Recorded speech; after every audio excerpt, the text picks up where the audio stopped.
Hello students, today we are going to start the fourth chapter of our second book India People and Economy. Chapter title is Human Settlement and we will learn in this chapter about the meaning of settlements, different types of settlement like rural and urban, urbanization process in India and the classification of towns.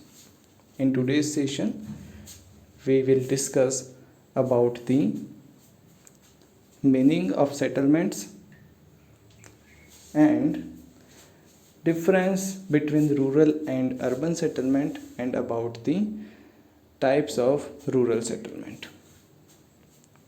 So, first we discuss the meaning of settlement. What is settlement? Settlement means cluster of dwellings of any type or size where human beings live. मकानों का समूह चाहे वो किसी भी आकार का हो और जहाँ पर लोग निवास करते हैं उसे हम लोग क्या कहेंगे? अधिवास कहेंगे, उसे हम लोग सेटलमेंट कहेंगे. They vary in size from hamlet to metropolitan cities. ये बहुत ही छोटी बस्ती के रूप में भी हो सकता है, एज ए हैमलेट भी हम लोग इसको देख सकते हैं अधिवास को, और मेट्रोपॉलिटन सिटीज़ के रूप में भी दिखाई देता है. जैसे कि मुंबई भी एक सेटलमेंट है, और अगर आप छिंदवाड़ा डिस्ट्रिक्ट के छोटे छोटे गाँवों की बात करेंगे तो वो भी सेटलमेंट्स हैं. तो सेटलमेंट्स जो हैं साइज़ में वेरी करते हैं, छोटी साइज़ के भी मिलेंगे और बड़ी साइज़ के भी सेटलमेंट्स जो हैं वो मिल जाएंगे. They may be small and large, closed और स्पेस्ड. छोटे व बड़े तो होते हैं, लेकिन हम लोग ये देखते हैं कि बहुत सारे सेटलमेंट्स में जो हाउसेज हैं उनके बीच आपको गैप बहुत ज़्यादा मिलेगा.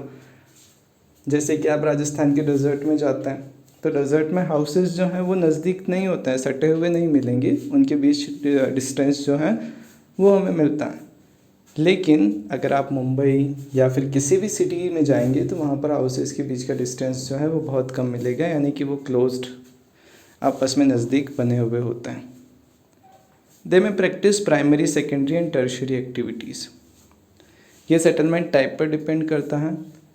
अगर रूरल एरिया है, रूरल सेटलमेंट है, तो वहाँ पर प्राइमरी एक्टिविटीज़ होगी, और अगर वो अर्बन एरिया है तो वहाँ पर सेकेंडरी और टर्शियरी एक्टिविटीज़ जो हैं वो मिल जाती हैं.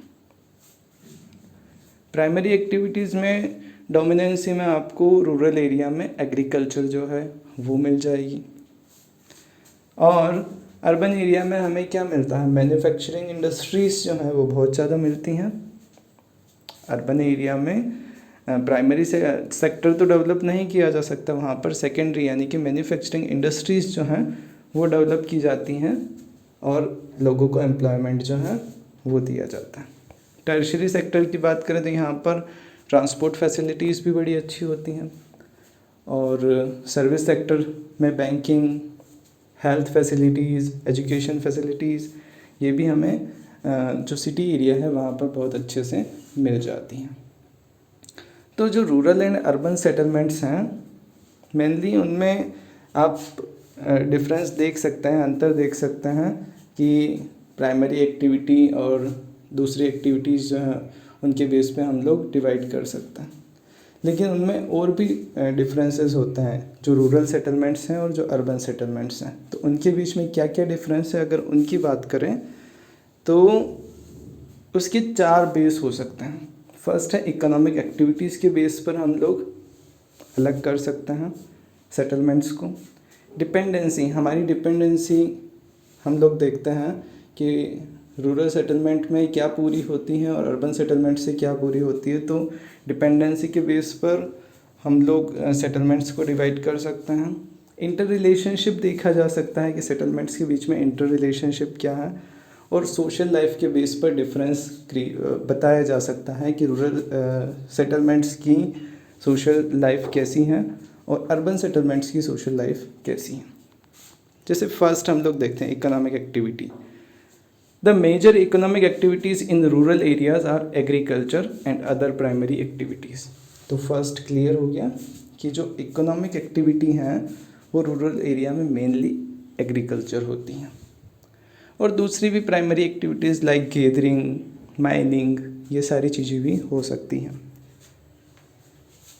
दूसरा, अगर अर्बन सेटलमेंट की बात करें, urban settlements are specialised in industries and services. यहाँ पर सर्विस सेक्टर और इंडस्ट्रीज़ जो हैं उनका डेवलपमेंट हमें ज़्यादा मिलता है।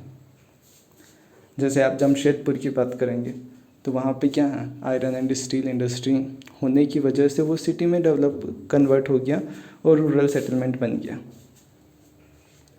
लेकिन गांव में तो ऐसे इंडस्ट्रीज़ नहीं, वहाँ पर क्या है, प्राइमरी एक्टिविटीज़ जो हैं वो ज़्यादा मिलेगी। तो इस बेस पे हम लोग रूरल और अर्बन सेटलमेंट को डिफाइन कर सकते हैं।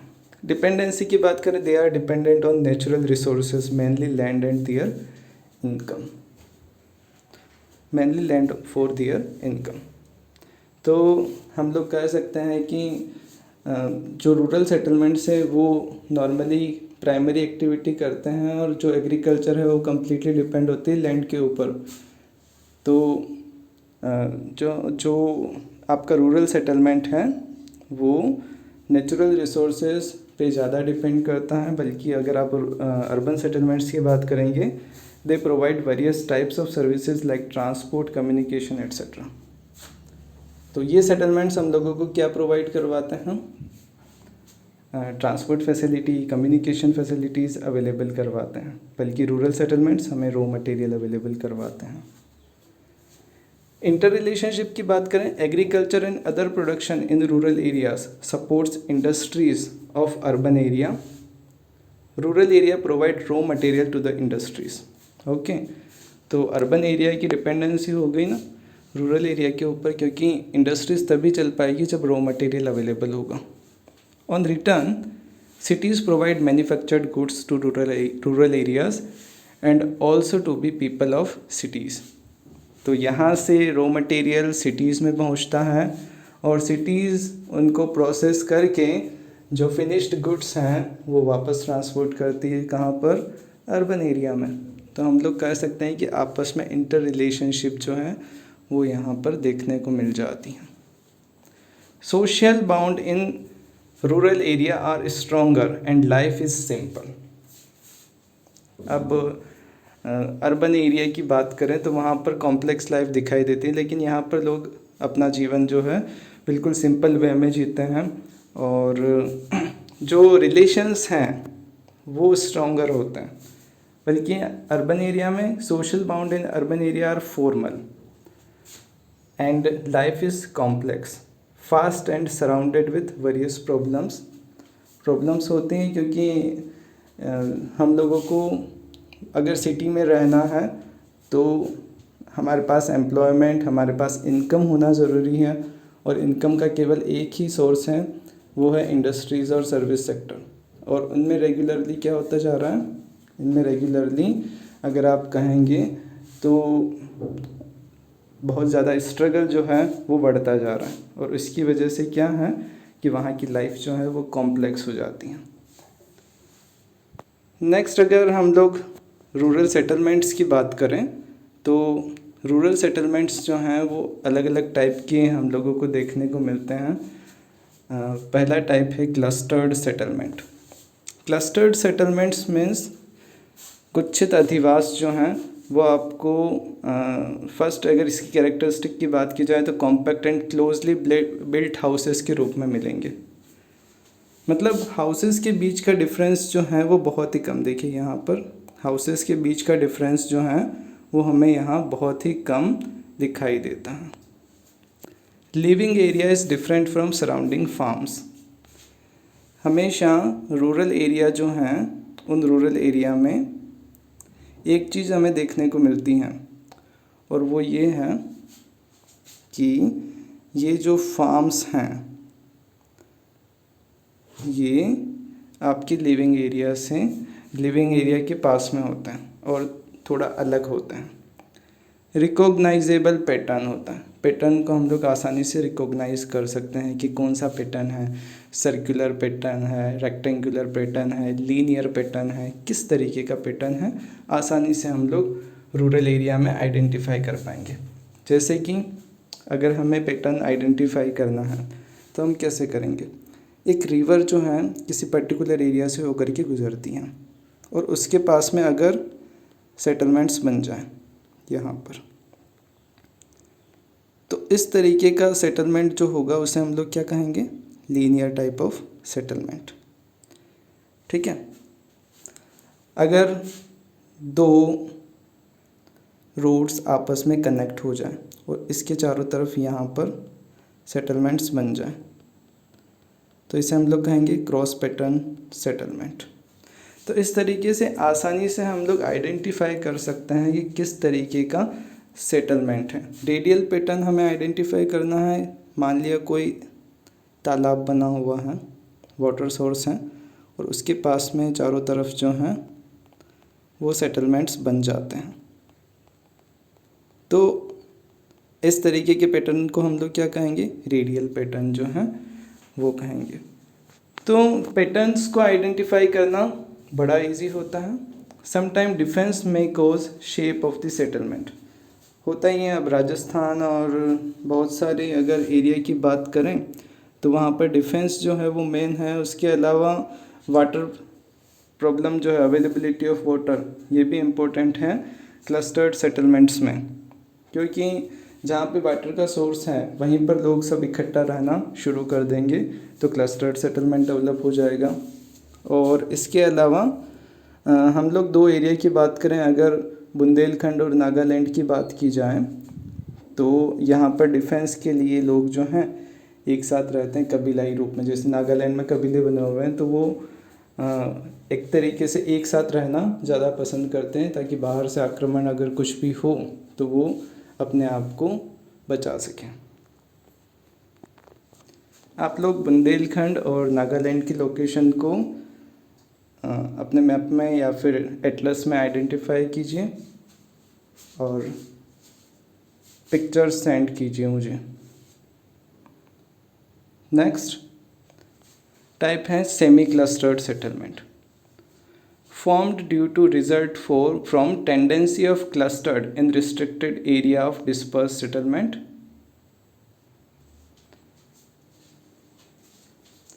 Segregation of large settlement may also cause. Some may be forced to live separately from main village. Dominance group live in the center of the village.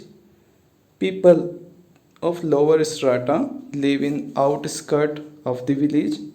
Most common in Gujarat and Rajasthan.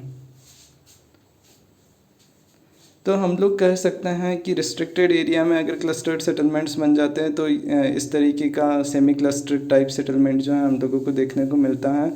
और एक main settlement बना हुआ है और उसके आसपास अगर छोटे छोटी सेटलमेंट्स डेवलप हो जाते हैं तो उसे हम लोग सेमी क्लस्टर्ड सेटलमेंट जो हैं वो कहते हैं। नॉर्मली जो विलेजेस हैं उनमें अगर आप राजस्थान और गुजरात के विलेजेस की बात करेंगे तो कास्ट बेस पर विलेजेस जो हैं वो बने हुए हैं कि इस कास्ट के लोग बाहर रहेंगे, इस कास्ट के लोग अंदर रहेंगे।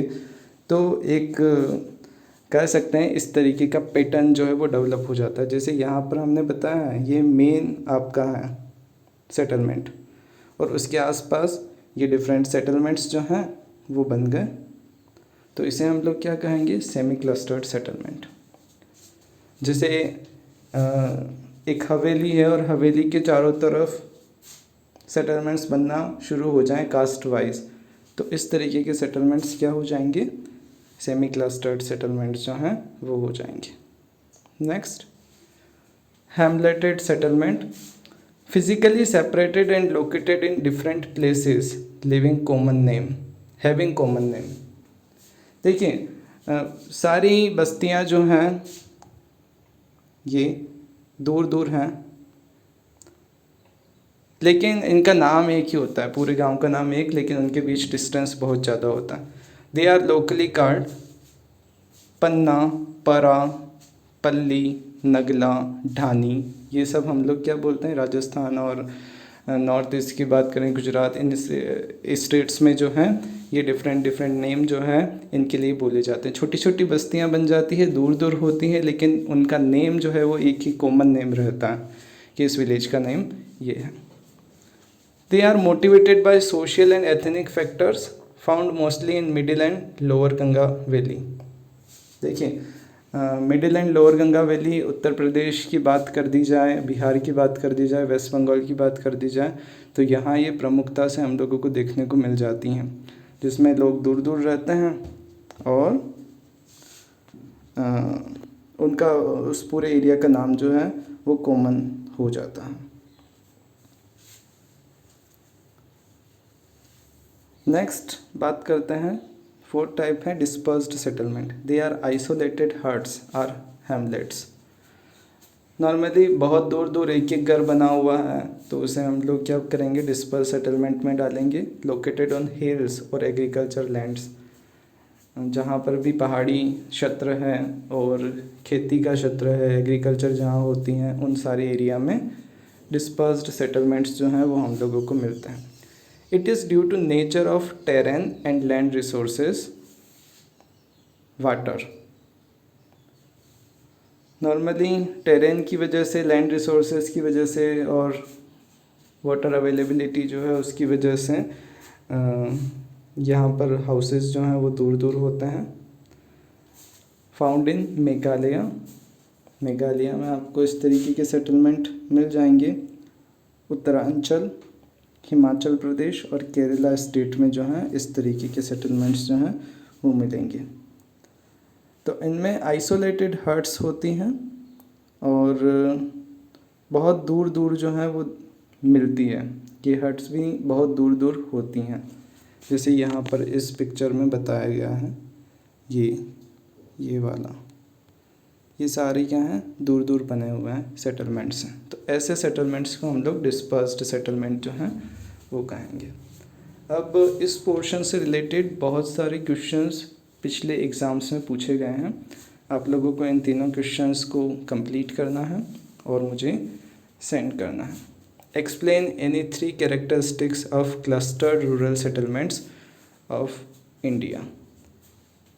जो कुत्सित अधिवास हैं, ग्रामीण अधिवास हैं, उनकी 3 विशेषताओं की व्याख्या करनी है। Differentiate between Hamlet and dispersed rural settlement of India. जो डिस्पर्स्ड सेटलमेंट हैं और जो बस्तियां हैं उनके बीच क्या अंतर है उसको आपको बताना है। और रूरल और अर्बन सेटलमेंट्स के अंतर को बताते हुए 3 पॉइंट्स बताने हैं कि किन पॉइंट्स की वजह से रूरल और अर्बन सेटलमेंट अलग अलग जो हैं वो होते हैं। ओके, आप लोग इसको कंप्लीट कीजिए। नेक्स्ट हम लोग अर्बन सेटलमेंट्स जो हैं वो शुरू करेंगे।